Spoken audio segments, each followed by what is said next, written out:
ఇక డీటెయిల్స్ చూస్తే ప్రపంచ రాజకీయాల్లో తీవ్ర ఉత్కంఠ రేపుతున్న అమెరికా ఇరాన్ ఉద్రిక్తతలకు ముగింపు పలికే దిశగా కీలక అడుగులు పడుతున్నాయి.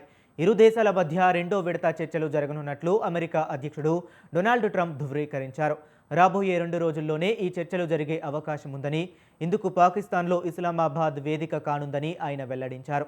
ది న్యూయార్క్ పోస్ట్ పత్రికతో ఫోన్ ద్వారా మాట్లాడిన ట్రంప్ ప్రస్తుతం చర్చల ప్రక్రియ కొనసాగుతుందని, అయితే అవి కొంత నెమ్మదిగా సాగుతున్నాయని పేర్కొన్నారు.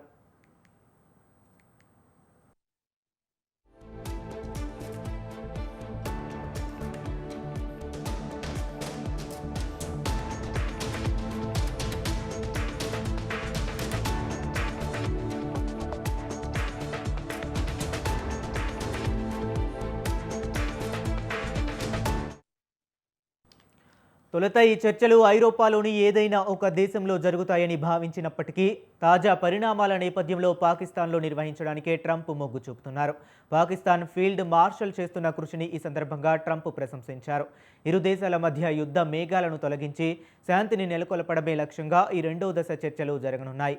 అటు అసోసియేటెడ్ ప్రెస్ వార్తా సంస్థ కథనం ప్రకారం అమెరికా, ఇరాన్ ప్రతినిధుల మధ్య గురువారమే ఈ భేటీ జరిగే అవకాశం ఉంది. ఈ చర్చలు సఫలమైతే పశ్చిమాసియాలో నెలకొన్న అనిశ్చితికి తెరపడే అవకాశం ఉంది.